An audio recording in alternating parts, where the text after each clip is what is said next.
Shalom!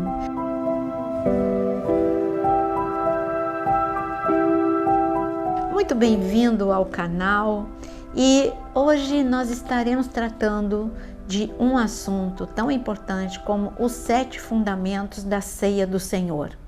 Eu amo ensinar, sabe por quê? Nesses 7 fundamentos tem segredos incríveis para nós. Foram segredos revelados aos discípulos que se tornaram apóstolos e agora nós que somos seus discípulos. Por isso, nunca mais sente à mesa do Senhor sem você entender esses 7 fundamentos. O primeiro fundamento está em Lucas capítulo 22, falando sobre a ceia. Jesus, ele saiu da Galileia e subiu, porque era Páscoa, subiu para Jerusalém. Para os discípulos era uma Páscoa a mais.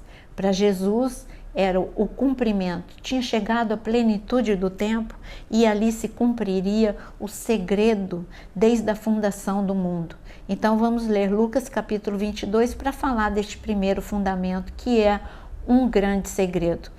Está escrito: tenho desejado, vou começar a ler a partir do versículo 14. Chegada a hora, Jesus se pôs à mesa e os apóstolos estavam com ele. Então Jesus lhes disse: tenho desejado ansiosamente comer essa Páscoa com vocês, antes do meu sofrimento. Você viu que Jesus falou? Eu estava ansioso para tomar essa ceia. Por que Jesus estava ansioso para tomar esta ceia? Essa é uma ansiedade boa, a ansiedade da expectativa, porque ele aguardou muito tempo para que a plenitude do tempo chegasse.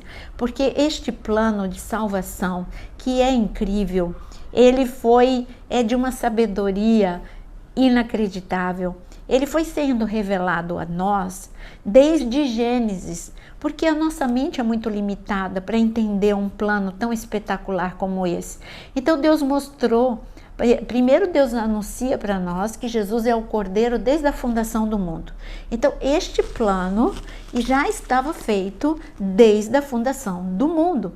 Quando Adão e Eva pecam, antes deles saírem do Éden, quando foram expulsos, mas antes de saírem, Deus veio, Deus desceu, Deus matou um animal e vestiu a ambos, Adão e Eva, com vestes de animais. E ali, o que o Senhor fez com a veste do animal que ele morreu, que ele matou? Então, o que está escrito? O que está explicando para nós? Está explicando, o Senhor queria deixar um recado para Adão e Eva que com certeza eles não entenderam naquele momento. Era o segredo sendo revelado. Olha, vocês morreram espiritualmente, então para poder expiar os pecados, só a morte, e a morte do Cordeiro perfeito, não deste animal. Não está escrito em Gênesis 3 que tipo de animal que foi morto, mas a gente chega a essa conclusão de que pode ter sido um cordeiro, porque Deus ali, ele matou um animal para mostrar como teria que ter morte para que eles tivessem vida. E então, só que seria a morte não de um animal, mas do seu filho, um homem perfeito que viria como homem, se despojaria da sua santidade e viria como sacrifício perfeito. Então esse é o primeiro segredo, mas ele não revelou só ali em Gênesis, ele revelou também ali para Abraão, seu amigo, em Gênesis capítulo 22, quando ele pediu Isaque para ser sacrificado, e ali Abraão obedeceu, deitou Isaque. Quando a faca estava descendo, o Senhor falou: não, não basta, e mostrou para Abraão o quê? Um cordeiro preso pelo chifre, e Abraão logo disse: o Senhor proverá, neste monte o Senhor proverá. Por quê? Porque Abraão entendeu que não era o seu filho Isaque que seria sacrificado, mas o cordeiro, não aquele cordeiro que ele viu e que sacrificou, mas o cordeiro perfeito. Abraão entendeu, porque Jesus em João 8 diz: Abraão viu o meu dia e se alegrou. Depois nós temos Moisés. Moisés teve essa revelação quando ele entendeu que ele obedeceu o que Deus mandou. Cada família precisava matar um cordeiro e ali o sangue ser colocado no umbral da porta. E também estava anunciado que para a gente sair do Egito, para a gente sair, ser transportado do império das trevas para o reino da luz, nós precisaríamos da morte do Cordeiro, o Cordeiro perfeito, que seria o Filho de Deus. Então esse primeiro, por isso que Jesus ansiava, geração após geração foi sendo anunciado que chegaria o dia que o Cordeiro perfeito viria para fazer o sacrifício perfeito de uma vez por todas, uma única vez. Então, esse é o primeiro fundamento da ceia do Senhor, o grande segredo que Jesus aqui mostra a ansiedade dele. Eu sou o Cordeiro, só faltou ele falar, eu sou o Cordeiro de Deus. Porque João Batista teve essa revelação, né? Eis o Cordeiro de Deus que tira o pecado do mundo. Mas aqui os discípulos não tiveram essa revelação. Jesus queria contar, mas a mente deles ainda era limitada. Faltava ainda o abrir da mente, que vai acontecer mais tarde, porque o Espírito Santo vai abrir a mente dos discípulos. Segundo fundamento está escrito na continuação deste capítulo de Lucas 22, está escrito em Lucas 22:16, pois eu lhes digo que nunca mais a comerei, até que ela se cumpra no reino de Deus. Aqui Jesus estava falando de um segundo fundamento. Olha, aqui nós estamos celebrando a Páscoa, mas essa é a primeira ceia diferente de vocês. E daqui vocês agora são a noiva de Cristo. E eu quero dizer que essa é a primeira, esse é um novo ciclo, essa é a primeira ceia, e a última ceia, ela vai ser revelada, ela vai ser terminada com as bodas do Cordeiro. Então, essa é a primeira ceia antes da morte de Cristo. Ele está falando até a consumação no reino de Deus, quando nós vamos celebrar as bodas do Cordeiro. As bodas do Cordeiro é o desposar, é a noiva de Cristo que vai se desposar com o Cordeiro e celebrar com as bodas do Cordeiro.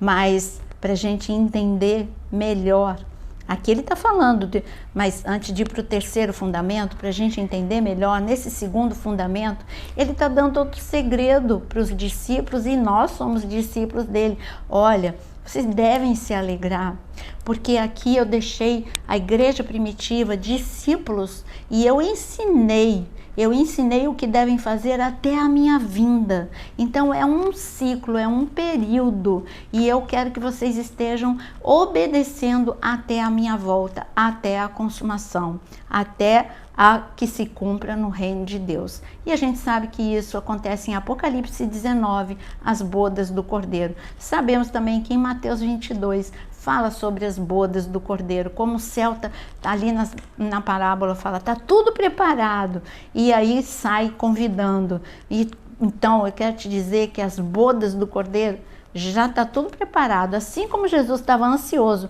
para celebrar esta ceia. Olha, o Pai, Jesus, o céu inteiro está muito ansioso para celebrar as bodas do Cordeiro. Terceiro fundamento.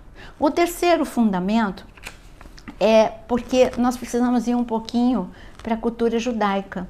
Na cultura judaica, a cerimônia de noivado é muito séria, é tão séria quanto o casamento.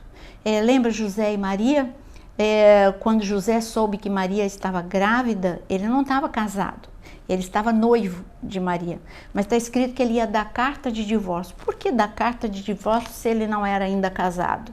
Porque a cerimônia de noivado na cultura judaica se reunia as duas famílias e, claro, o noivo e a noiva, e naquele momento, diante de todos, aquele compromisso era estabelecido, um contrato era assinado diante de autoridades, e este contrato só podia ser quebrado por algo muito grave, e seria carta de divórcio igual a um casamento. O noivado era o primeiro passo, mas um passo assim já praticamente irreversível. E por isso que eu estou dizendo que nesta ceia, a despeito de ser Páscoa, Jesus estava mostrando aos seus discípulos algo muito familiar para eles. Quando ele fala numa linguagem de aliança, e esta não é uma linguagem de Páscoa, quando ele fala esta é a nova aliança, não, isso é uma linguagem de noivado. E a partir daqui, A noiva de Cristo, a igreja é chamada de noiva de Cristo. Então, como era o noivado? Eu vou ler para você. Noivado, a palavra noivado em hebraico é kiddushim. Kiddushim, daí vem a palavra kadosh. Kadosh é santo, santo, santo. Deus é santo, kadosh. Kiddushim é santificação. Então, o noivado chama kiddushim. Olha que nome importante. E na cerimônia de noivado, além do compromisso, o noivo, ele diria o seguinte, depois de assinar os documentos, eles pegavam um cálice e ambos tomavam do mesmo cálice, firmando essa aliança. Viu como é parecido com a Santa Ceia do Senhor, como ele ensinou aqui?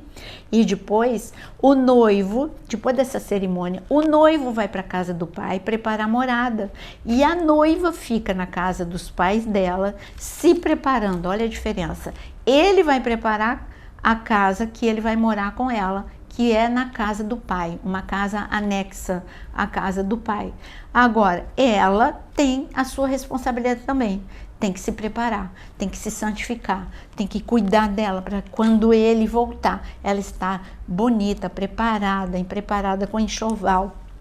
Isso tudo é o que a noiva de Cristo, a igreja, ela tem este recado de Jesus. Nós temos que nos santificar, nos preparar e aguardar o noivo que está preparando morada, como ele disse em João capítulo 14. Então, olha, kiddushim é santificação e esse termo descreve o que precede o desposar. Esse é um período de preparação, santificação e espera. Olha, tudo que a noiva de Cristo precisa se lembrar na ceia, não é? Eu tenho que me preparar, porque o noivo vai voltar. Eu tenho que me santificar, porque o noivo vai voltar. E eu preciso aguardar a volta do noivo, esperar com grande expectativa e esperança a volta do noivo. Então, essa cerimônia do noivado, você vê que muita coisa daqui da última ceia lembra uma cerimônia de noivado. Claro que aqui a gente vê os elementos da Páscoa, as ervas amargas, o cordeiro, nós vemos aqui o cálice de vinho e outros elementos que, quando eu for falar de Páscoa, eu ensino cada um desses elementos. Mas a linguagem de Jesus não é uma linguagem de Páscoa, é uma linguagem de noivado. Quando ele fala de aliança, ele fala ainda de nova aliança, de algo novo para eles. E a partir daquele momento ele começa a chamar, e você vê em Efésios chamando, e o tempo todo chamando a igreja de noiva de Cristo. Então, aprende este terceiro fundamento. O quarto fundamento é a celebração da liberdade, porque a ceia fala de tudo que Cristo fez por nós na cruz do Calvário. Ele nos libertou da maldição, ele nos libertou nos libertou das trevas. Então ele nos deu libertação total no espírito, na alma e no corpo. E assim aconteceu com o povo lá no Egito. Eles celebram aqui na Páscoa, e porque Jesus está celebrando essa ceia na Páscoa, mas todos os discípulos estavam acostumados com essa palavra, celebrar a liberdade. Mas o que Jesus está mostrando, olha, eu vou dizer para vocês que o Egito não é nada comparado com a libertação que eu dou para vocês. Eu estou dando uma libertação total, estou dando uma libertação para vocês das trevas. Então, na ceia, o fundamento é que eu lembre esse nível de libertação. Ele falou isso em Êxodo capítulo 6 para Moisés. Veja qual é o nível de libertação que o Senhor Jesus nos deu na cruz do Calvário. E ele estava falando para o povo ali no Egito. Olha em Êxodo 6, versículo 2. Deus falou a Moisés e lhe disse: eu sou o Senhor. Apareci a Abraão, a Isaque e a Jacó como Deus Todo-Poderoso, mas pelo meu nome, o Senhor, não lhes fui conhecido. Também estabeleci a minha aliança com eles, para dar-lhes a terra de Canaã, a terra em que viveram como estrangeiros. Agora, leia comigo o versículo 6. Portanto, diga aos filhos de Israel: eu sou o Senhor, vou tirá-lo dos trabalhos pesados do Egito. Olha, a libertação das cargas. Vou livrá-los da escravidão, Vou resgatar vocês com o braço estendido e com grandes manifestações de juízo. Eu os tomarei por meu povo e serei o seu Deus, e saberão que eu sou o Senhor, seu Deus, que os tiro dos trabalhos pesados no Egito. Que tremendo! Essa é a libertação do povo quando saiu do Egito, mas já falava da libertação que Jesus nos deu na cruz do Calvário. Você está liberto de toda carga, de toda escravidão, não mais escravos, mas filhos, não mais escravos, mas libertos, livres em Cristo Jesus. E ele diz para a gente não se colocar em jugo de escravidão novamente, porque Cristo nos libertou. Então esse é o quarto fundamento que fala da nossa libertação, a nossa grande libertação, a libertação da nossa mente, a libertação das nossas emoções, de tudo aquilo que o inimigo fazia para nos destruir. Ele nos libertou e nos perdoou de todos os nossos pecados. É isso que a gente lembra como fundamento da Santa Ceia, o perdão e a libertação que nos tira da condição de escravos para filhos. Então é um momento muito precioso. A Santa Ceia, se você entendesse como Deus olha para a gente, para ver como a gente está celebrando esse dia, você está só fazendo um ritual a mais, ou você está entendendo tudo que eu fiz por você? Você está entendendo o nível de entrega, o nível de dor que eu passei para que você hoje pudesse celebrar essa ceia? Bom, o quinto fundamento é um memorial a ser lembrado, porque o Senhor diz: fazer isto em memória de mim, e Paulo diz lá em 1 Coríntios 11, ele diz assim, até que ele venha. Faça isso até que ele venha. E Jesus diz, faça isso em memória de mim. E o que é memória? A memória, você já viu como nós temos uma memória muito curta? O profeta Jeremias aí falou, eu quero trazer a memória, aquilo que me traz esperança. Por isso que muitos salmos é trazer a memória, porque Deus é bom. E aí começa a dizer, porque Ele fez isso, porque Ele fez aquilo, Deus é bom. E começa a celebrar a bondade de Deus. Nós precisamos nos alegrar e lembrar, você precisa falar para você mesmo, em memória de Cristo, em memória, porque Ele derramou o seu sangue precioso por mim na cruz do Calvário, porque Ele ficou separado do céu por 33 anos, por amor a mim, porque ele sofreu a angústia de por um momento estar separado do Pai por causa do pecado.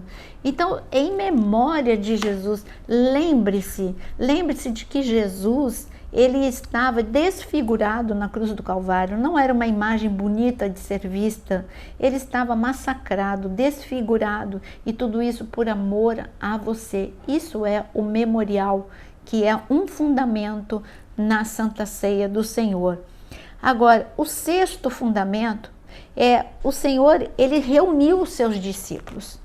Quando ele reuniu os seus discípulos, ele estava dizendo, olha, Páscoa, e eu não estou falando hoje de Páscoa, eu estou fazendo na Páscoa, porque a Páscoa anunciava o Cordeiro de Deus e continua anunciando. A gente pode na Páscoa, e é o que a gente faz, celebrar a morte e a ressurreição. Mas agora ele estava estabelecendo a ceia do Senhor. E ele estava dizendo, olha, a ceia deve ser feita desta forma, comunhão, unidade. Eram os discípulos uns com os outros, e independente das diferenças entre eles, e unidos com Cristo. Então tinha dois tipos de unidade, a união deles com Cristo e a união deles uns com os outros. Isso é fundamental. Você precisa tomar a ceia do Senhor, pois que Ele fala para a gente poder ir, se tem alguma coisa, se você tem alguma coisa contra um irmão, você tem que acertar, porque é dia de unidade, de comunhão, a despeito de. Olha o que Jesus disse, aprende comigo, foi neste dia, nesta ceia, que Jesus lavou os pés dos discípulos. Ali ele estava perdoando por antecipação, eles ainda não tinham ido para o Getsemane e falhado com ele, e dormido e fugido, ou Pedro ainda não tinha cortado a orelha de Malco, eles ainda não tinham ido para a cruz, ou melhor dizendo, eles não tinham ainda se ausentado ao pé da cruz, só João que estava lá, e Jesus perdoou antecipadamente, lavou os pés de cada um, e ali unidos eles tomaram a Santa Ceia. Então a Santa Ceia, o fundamento é perdão, é unidade, é amor, porque nós somos conhecidos como discípulos do Senhor se nós nos amarmos uns aos outros. É o momento que você tem que perdoar o teu inimigo e perdoar todos os dias, mas esse é o momento que, se você não perdoou, é decisivo. Perdoe, perdoe. Às vezes o teu inimigo está bem do lado do teu lado, não é? Então as pessoas que mais machucam a gente são as pessoas mais próximas. Os mais distantes não vai doer, não importa. Então perdoe, porque aí você vai estar obedecendo. Unidade, amor, este é um grande fundamento na ceia do Senhor, a comunhão.